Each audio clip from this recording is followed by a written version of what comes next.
తప్పు ఏమైనా తప్పు జరిగిందా ఏంది? లేదన్నయ్య. మరి ఎందుకు భయపడుతున్నావు? ఒకసారి దాని గురించి ఎవరండి మా అమ్మాయి గురించి అట్లా మాట్లాడుతున్నావు? మా అమ్మాయి అలాంటిది కాదు.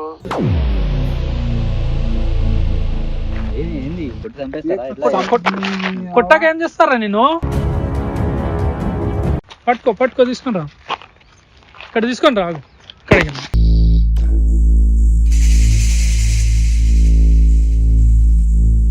ఎందుకు పారిపోతున్నావు? ఏం లేదు మామూలుగా ఏం లేదు, ఇక్కడ వచ్చి మాట్లాడ. ఎందుకు పారిపోతున్నావు అంటున్నా. ఇక్కడ నుంచి ఎందుకు పారిపోతున్నావు? కాదురా, నీకు మీ అమ్మని మీ సిస్టర్ని అంటుంటే నీకు కాలుతుంది. మరి ఆమె అమ్మాయి కదా? అయితే మంచి క్యారెక్టర్. ఏం చేసింది నీకు? ఎంత మంది తిరిగింది? ఎవరు నువ్వు చూసినావా? నేను చూసినా. ఏడో చూసినా? రోజు ఎవరు వచ్చి తీసుకుపోతారు, బైక్ పై తీసుకుపోతారు, తిరుగుతుంటా, జిల్లా తిరుగుతుంటది. దేనికోసమైనా వెళ్ళొచ్చు. తిరిగేదంటే దానికోసం తిరుగుతారా?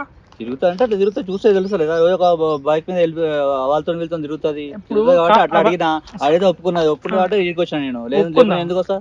ఒప్పుకొని కాదురా భయ్యా, నేను పట్టుకోనికి మేము ఆమెతో పంపించింది. క్యారెక్టర్ అనుకున్నా. నీకేం తెలుసు అసలు? నువ్వేం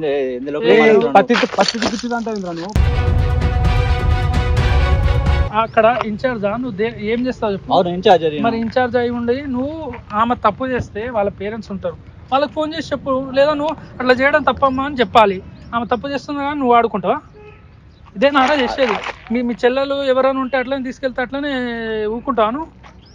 అదంతా కాదు. ఇప్పుడు అమ్మాయి ఒప్పుకుంది కాబట్టి ఇక్కడికి వచ్చిన. ఒప్పుకునేదేంద్రా? ఆమె ఎందుకు ఒప్పుకుంటుంది? నువ్వు రోజు వేధిస్తున్నావు అంట. ఎన్ని రోజుల నుంచి వేధిస్తున్నావు తెలియదా నీకు? ఫోటోలు ఏంది? ఆ ఫోటోలు ఏంది? అట్లా ఫోటోలు ఎవరైనా పంపిస్తారా? నీ వయసు ఏంది? నువ్వేంది? ఫోటోలు ఎవరైనా పంపిస్తారా అట్లా ఎవరికైనా? మీ అమ్మాయి నెంబర్ ఇవ్వను ఫస్ట్. మీ అమ్మాయి నెంబర్ ఇచ్చి మీ అమ్మాయిని ఒప్పించుకొని తీసుకోవచ్చా? పంపి. నీకు పెళ్ళైంది కదా? పెళ్ళైంది. మరి నీకు అంత కోరికలు ఉన్నాయి, నీ పిల్లలతో తెచ్చుకోవాలి. ఆమె భవిష్యత్తు ఎందుకు నాశనం చేస్తున్నారా? మాట్లాడేవింది ఇవన్నీ? నీకు అంత దిగులా ఉంటే మీ పిల్లం పైన చూపించుకోవాడ. ఆమె చదువుకోనికి వచ్చిన ఆమె మీద నువ్వు అన్ని ప్రతాపం చూపిస్తున్నావా?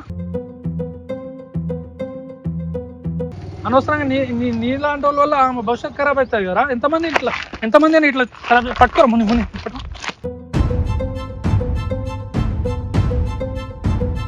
ఎంతమంది ఇట్లానే ఉంటారు అందరితోటి. నీతో ఇట్లా బిహేవ్ చేస్తాను. మాట్లాడినా కాదు. ఎవరితో తిరిగిందో ఏం చేసిందో అని ఇప్పుడు వచ్చింది. అరే నువ్వు చేసే లంగ పనులు ఆమె గురించి వదిలేరా భయ్. వాళ్ళ లైఫ్ వాళ్ళది ఉంటుంది. వాళ్ళ బాయ్ ఫ్రెండ్ ఉండొచ్చు, లేకుంటే బ్రదర్ ఉండొచ్చు, ఏదైనా ఉండొచ్చు. సో వెళ్ళగానే నువ్వు తిరుగుతున్నట్టే నారా. నువ్వు పోయి దగ్గర పోయి చూసినావా ఆమె తిరుగుతుంది? నాటకాలు దిగుతున్నావు. నీతోట ఇట్లా ఉంటారా? ఎవరితో ఇట్లా బిహేవ్ చేస్తాడా మేడు? ఇంతకుముందు ఒక అమ్మాయితో కూడా ఇలాగే బిహేవ్ చేస్తాడంట.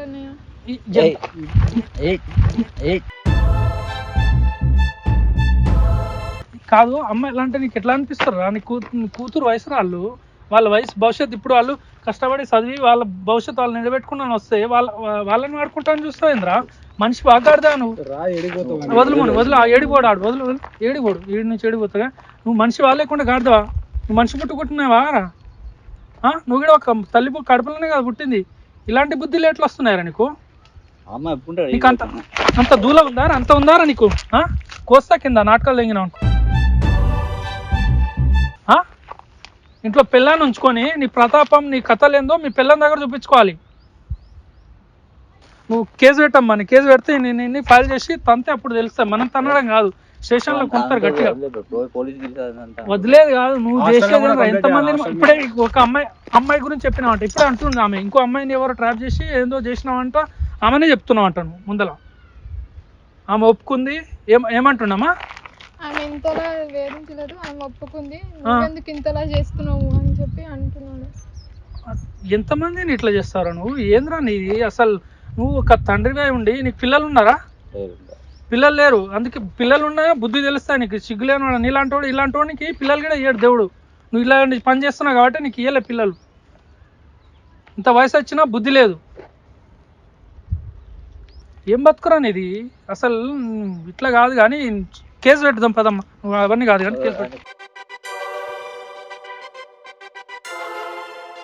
వద్దన్న కేసు అంటే నాకు ఫ్యూచర్ కావచ్చు మన నాన్న తెలుసు. ఇప్పుడు కాదమ్మా, నీ ఫ్యూచర్ గురించి ఆలోచిస్తావు. నీ లెక్క ఇంకా ఇంకొన్నమన్నో చేసినా నువ్వే చెప్తున్నావు. వాడు ఎంతమందిని ఇట్లా మోసం చేసిండో ఎవరు తెలుసు? నీ ముందు ఒక అమ్మాయి పేరు చెప్పిండు, ఇంకెంత మంది ఉన్నారు అని పేరు. నువ్వు వెళ్ళడానికి ట్రై చేయకు, ఇక్కడ నుంచో మర్యాద చెప్తున్నా. ఇంకా ఇప్పుడు కొట్టిన కాదు, ఇంకా కొడతాం. కట్టే తీసుకురా, మన ఏడైనా కట్టే ఉంటే తీసుకురా. నేను ఇట్లా కాదు కానీ కట్టే తీసుకురా. ఆ అమ్మాయి గురించి అరే ఆమె వద్దంటే నీకు అనవసరం కాంప్రమైజ్ రా. దేని కాంప్రమైజ్ రా?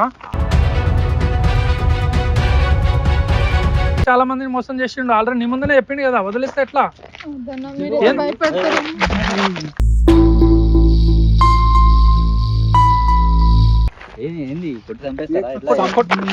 కొట్టాక ఏం చేస్తారా నేను చేసే పని అయిపోయింది. అయిపోయి నువ్వు పారిపోయి ఇక్కడ నువ్వు తన్నడం కాదు, నేను ఎట్లా కొట్ట ఇంకా తన్నుతా, ఇంకా కొడతాం గట్టిగా. ఏం వదిలేసేది? నువ్వు ఒక ఇప్పుడే వాళ్ళు ఎదిగొచ్చి భవిష్యత్ వాళ్ళది, వాళ్ళ భవిష్యత్ మీద నువ్వు ఇట్లా ప్రతాపం చేసి నాశనం చేస్తున్నావు. ఎట్లా అవుతారా? ఎట్లా అవుతా ఆ టైపు? ఎట్లా అవుతారు?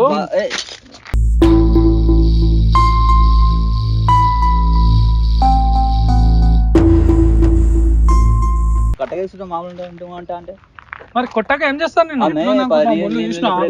మొత్తం ఇప్పుడు అవన్నీ కాదు కానీ, ఇప్పుడు అవన్నీ కాదమ్మా. నీకెందుకు భయం అవుతుంది నాకు అర్థం కావట్లేదు. మిస్టేక్ ఉందా? మళ్ళీ ఎందుకు భయపడుతున్నావు? పదా స్టేషన్ వాడు అయ్యని పిలుచు, స్టేషన్ అయ్యని పిలిచి మాట్లాడదాం, అయిపోతుంది. దాన్ని ఇట్లా వదిలేదు. ఫోన్ నెంబర్ వద్దన్నయ్య, మీరు ఏదో పిలిచి తనని నాకు దూరంగా పెడతారని అనుకున్నాను, కానీ పోలీస్ స్టేషన్ అంటే దూరం కాదమ్మా. ఇప్పుడు నీకు అర్థం కాదు ఏంటంటే, నీకు చెప్పేది అర్థమవుతుందా? వాడు ఇంకా ఆడుకున్నాడు, అన్ని చేస్తున్నాడు, ఎంతమంది మోసం చేసిండో. నువ్వు అట్లా వదిలేస్తే ఎట్లా? అన్ని మేము పోయి డైరెక్ట్ పెట్టాలంటే మా ఏం ప్రూఫ్ ఉంది, ఏం చెప్పాలి? ఇప్పుడు విక్టిమ్ నువ్వు, నీ మీద నువ్వు పెడితేనే కేసు చల్లుతా ఆడ. ఎందుకు వద్దు? ఏం తప్పు, ఏమైనా తప్పు జరిగిందా ఏంది? మరి ఎందుకు భయపడుతున్నావు? మీ డాడీ పిలువు, నేను మాట్లాడతా. నువ్వు ఏం లేదు, ఫోన్ చేయి ఒకసారి. ఫోన్ నెంబర్ చెప్పు. నెంబర్ చెప్పు. 900568. హలో హలో, ఎవరండి? ప్రియా, మీ అమ్మాయా అండి? అవునండి, అవును సార్, మా అమ్మాయి. ఏమైందండి? మీ అమ్మాయి ఏదో తప్పు చేస్తుందండి. ఆల్రెడీ ఇక్కడ మేము మాట్లాడుతున్నాం. మీ అమ్మాయి బాయ్ ఫ్రెండ్ వాళ్ళతో తిరుగుతుందంట. అది ఒకసారి దాని గురించి. ఎవరండి మా అమ్మాయి గురించి అట్లా మాట్లాడుతున్నావు? మా అమ్మాయి అలాంటిది కాదు. అవన్నీ ఎలా చెప్తారండి? లేదన్నా, ఇప్పుడు వీళ్ళు ఏమంటున్నా అంటే, మీ అమ్మాయికి ఒక ప్రాబ్లం వచ్చింది. ఏంటంటే ఇన్ఛార్జ్ ఎవరో ఆయనని రూమ్కి రా ఇట్లా అని వేధిస్తున్నాడంట. అమ్మ మాకు చెప్తే వాడిని పట్టుకొని తన్నినాం ఇందాకనే. తన్నిన తర్వాత చూస్తుంటే ఆయన ఏమంటున్నా అంటే, మీ అమ్మాయి కూడా ఈ బాయ్ ఫ్రెండ్స్ ఇళ్ళతో తిరుగుతుందని ఆయన చెప్తుండే. ఎంతవరకు నిజమో మాకు తెలియదు. ఆడట్లా అనుమానంగా చెప్తున్నాడు. మళ్ళీ మీ అమ్మాయి ఏమైనా చెడిపోవచ్చు, వచ్చి నువ్వైనా చెప్తావని ఫోన్ చేసినా నేను నీకు. అట్లా నేను ఊర్లో ఉన్నా అన్న, 1.5 hour అంత టైం పడుతుంది. 1.5 hour పడుతుందా? తొందర రాలేవా అన్న? ఇప్పుడు ఏంటంటే మేము వెళ్ళే, మాకు పని ఉన్నాయి వేరేదని. ఇక్కడ మళ్ళీ మీ అమ్మాయి కూడా తప్పు చేస్తుందేమని డౌట్. ఇప్పుడు ఇక్కడ ఏంటంటే మీ అమ్మాయి చెప్పుకోనికి మీ దాకా మ్యాటర్ చెప్పకుండా సెటిల్ ఇక్కడనే అయిపోవాలని చూస్తుంది. మేమేమనుకుంటున్నాం అంటే, మళ్ళీ ఏమైనా తప్పు చేయొచ్చు రేపటి నాడే, అనవసరంగా ఆమె ఎందుకు రాంగ్ రూట్లో వెళ్ళడం. మీకు చెప్తే అయినా మీరు ఏదో ఒకటి చెప్పి ఆమెని భయం పెట్టి చెప్పుకుంటారని ఫోన్ చేసినాం. అదే అండి, నాకు 1.5 hour టైం పడుతుంది. 1.5 hour?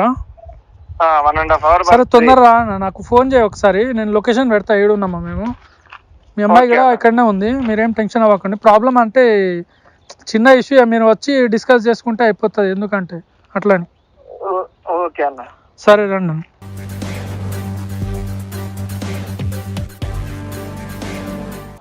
సో గైస్, వాళ్ళ ఫాదర్ అయితే ఒక 2 గంటలు పట్టింది మన దగ్గర రానికి. సో మనం అయితే అతనికి మీట్ అయినాం. మనమైతే ఆయనకి ప్లేస్ చెప్పినాం. ఆ ప్లేస్కి అతను అయితే వచ్చిండు. మనం మీట్ అయ్యి దాని తర్వాత ఏం జరిగింది అనేది మీరు వీడియోలో చూడొచ్చు.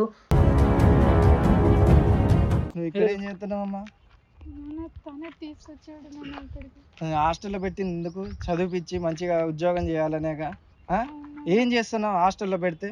బయట అసలు నువ్వు ఈ టైంకి ఇక్కడ ఎందుకున్నావు? హాస్టల్ ఉండాల్సిన అమ్మాయి. వాడు తీసుకొస్తే నువ్వు ఎలా వస్తావు? నువ్వు బయటికి రావుగా అసలు.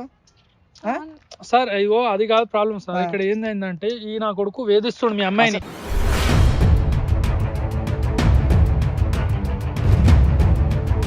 సో వాళ్ళ ఫాదర్ అయితే అతనికి హాస్టల్ వార్డెన్కి అయితే బాగా కొట్టిండు. చాలాసేపు అయితే గొడవ అయితే జరిగింది. మనం అదైతే ట్రిమ్ చేసినాం. సో దాని తర్వాత ఏం జరిగిందని మీరు చూడొచ్చు. నువ్వు ఎందుకు వేధిస్తున్నావా? అప్పటి నుంచి బాగా కొట్టినాం. మేము తనినాం బాగా. ఇక్కడ ఏంటంటే మీకు పిలిచింది ఏంటంటే వీడు చేస్తుండే మీ అమ్మాయినే కాదు, ఇక్కడ చాలా మంది ట్రాప్ చేస్తున్నాడు, ఈయన మీద కేసు పెడదాం, మీరు వచ్చి కేసు పెట్టిరు అనుకో ప్రాబ్లం సాల్వ్ అవుతాయి. ఇక్కడ ఏంటంటే ఊర్లో పరువు ఏం కావాలి చెప్పు? ఆల్రెడీ ఇక్కడికి తీసుకొచ్చినావు, ఊర్లో పలానా వాళ్ళ పేరు చెప్తే నా పరువు పోయిద్దిగా అమ్మ. ఎందుకు ఈ పిచ్చేవారు? చెప్పు. కావాలని చేయలేదు నాన్న. కావాలని చేయకపోవడం ఏంది? ఇప్పటిదాకా నాకు ఎంత టెన్షన్ అవుతుంది.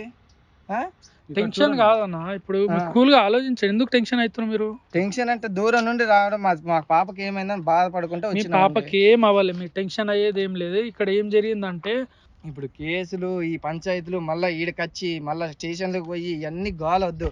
దా ఇంటికి పోయి ఇంటికాడే ఉందా గోల కాదన్న. ఇప్పుడు మీ అమ్మాయి లెక్క ఎంతో మందిని అమ్మాయిని ఇంకో అమ్మాయిని కూడా ఇట్లా ట్రాప్ చేసానంట ఇప్పుడు.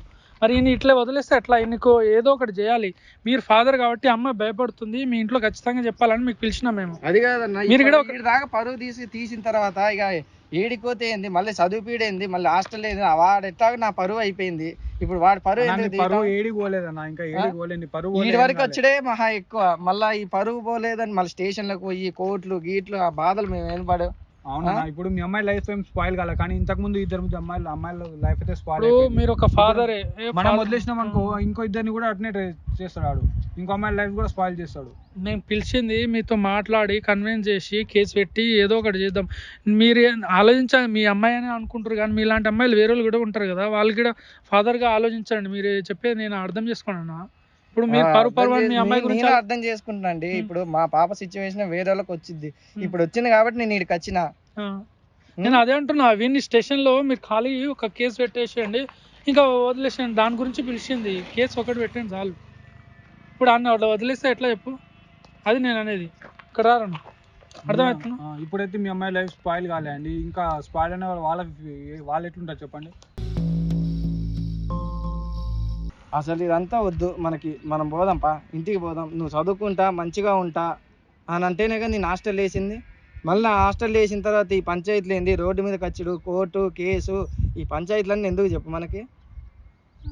నా పరువు ఆల్రెడీ ఈ దాకా వచ్చిందంటే నా పరువు పోయింది ఆల్రెడీ. ఇక పా, ఇంటికి పోదాం పా. ఇక చదువుకునే దాని అయితే రోడ్డు మీద దాకా ఎందుకు వస్తావు? కావాలని చేయలేదు నాన్న. ఇప్పుడు కాదన్న, మీరు ఆలోచన ఒక ఫాదర్గా మీకు చెప్పుకోనికే ఎంత భయపడ్డది ఆమె అంటే, మాతో చెప్పిందంటే మీరు ఇంకా ఇక్కడ బెదిరిస్తున్నారు. ఇంకా ఎట్లా చెప్పుకుంటా చెప్పు? మీతో సమస్య బెదిరించలేదండి, ఆల్రెడీ ఇప్పుడు పంచాయతీ అయిపోయింది, రద్దు, మనం ఇంటికి పోదాం పా అంటున్నా. ఇప్పుడు ఇంటికి పోయి ఏం చేస్తా? వాడి మీద కేసులు గీసులు అంటే మళ్ళీ మాకు పంచాయతీ అవుతుంది కదా. ఇప్పుడు నేను అనేది ఏంటంటే, నువ్వు ఆమెకి ఇప్పుడే భయపెడుతున్నావు, ఇంటికి పోయి పెళ్లి చేస్తా అంటున్నావు. మరి ఆమెను అట్లా భయపెడితే ఆమె ఎట్లా చెప్పుకుంటా మీతోటి? ఏదైనా ఇష్యూ వచ్చినప్పుడు ఎవరో ఇలా కొడుకులు వేధిస్తుంటారు, ఎవరితో చెప్పుకుంటారు చెప్పు? మీతో కాకుండా మీరు ఇట్లా బెదిరిస్తారు, ఇట్లా చెప్తున్నారు కాబట్టి ఆమె ఎవరు చెప్పుకుంటలేదు. మీరు ఫ్రీగా ఏదైనా జరిగితే చెప్పమ్మా అని చెప్పు. నీకు తప్పు ఎవరిది ఉంది ఏంది? మీకు టెన్షన్ ఎందుకు? రాగానే ఒకటే టెన్షన్ అవుతారు, అంత టెన్షన్ అవసరమా?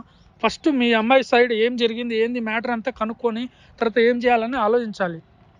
కొంచెం ఆలోచించండి ఒక ఫాదర్గా. సార్ ఇప్పుడు ఆమె ఏం తప్పు చేయలేదు, చదివించండి, మీరు ఏం టెన్షన్ అవ్వకండి. నేను చెప్పేది ఏంటంటే, సరే ఇప్పుడు మీరు కేసు పెట్టని అంటారు కదా, ఒక పని చేద్దాం. ఈ ఇన్ఛార్జ్ ఇలా మీ హాస్టల్ ఏడుందమ్మా, హాస్టల్ దగ్గర పోయి ఈ నా కొడుకు మీద ఆడ ఎవరున్నారు వాళ్ళ ఇన్ఛార్జ్ తోటి మాట్లాడి తన్ని ఇనిగి అక్కడ నుంచి పీకిచ్చేసి ఆడు సస్తాడు.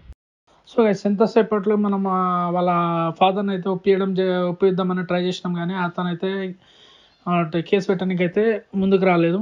సో మనమైతే ఏం చేసినామంటే, ఎవరైతే ఆ ఇన్ఛార్జ్ ఉన్నాడో ఆ హాస్టల్కి హెడ్ ఉన్న దగ్గర తీసుకెళ్ళి అతని గురించి అంతా క్లియర్గా చెప్పినాం. అదే కాకుండా వాళ్ళ వైఫ్ కూడా మనం కాంటాక్ట్ చేసి మీ హస్బెండ్ ఇట్లా చేస్తున్నాడు అని మనం వాళ్ళకి చెప్పడం జరిగింది. అదే కాకుండా ఇంకా పోలీసులకు కూడా ఇన్ఫర్మేషన్ అయితే ఇవ్వడం జరిగింది. ఈ పర్సన్ వచ్చేసి ఇట్లా 2-3 మోసం చేసినని ఇదైతే జరిగింది. నేను చెప్పేది ఏంటంటే, మీ ఎవరైతే ఈ హాస్టల్లో ఉండే అమ్మాయిలు కానీ ఎవరైనా మీరు బుద్ధిగా చదువుకోనికి వచ్చినప్పుడు చదువుకోవాలి. ఇవన్నీ బాయ్ ఫ్రెండ్ అని ఇవన్నీ అనవసరమైనవి అన్ని టైం వేస్ట్ చేసుకొని మీ లైఫ్ని నాశనం చేసుకోవద్దు. మీ తల్లిదండ్రులు ఇంత కష్టపడి మీకోసం డబ్బులు పంపించి మీకు హాస్టల్లో ఉంచి మీరు చదివిస్తుంటే మీరు ఇలా చేయడం తప్పు. ఇంకోటి ఏంటంటే, ఇలాంటి ఎదవాళ్ళు ఉంటారు కదా హాస్టల్ వార్డెన్లు, ఎవరైనా మీకు ఇబ్బంది పెట్టేటోళ్ళు ఉంటే ఖచ్చితంగా మీకు ఎవరైనా మీకు మీ బ్రదర్ అవ్వచ్చు, మీ ఫాదర్ అవ్వచ్చు, లేకపోతే మీ ఫ్రెండ్ అవ్వచ్చు, ఎవరితో అయినా చెప్పుకోండి. చెప్పి ఇలాంటి వాళ్ళని తన్నియండి. అసలు వదిలేదే లేదు. నేను ఇదే చెప్దాం అనుకుంటున్నా గైస్. ఇంకా నేను చేసిన విధానం కరెక్టా రాంగా కింద కామెంట్ చేయండి గైస్.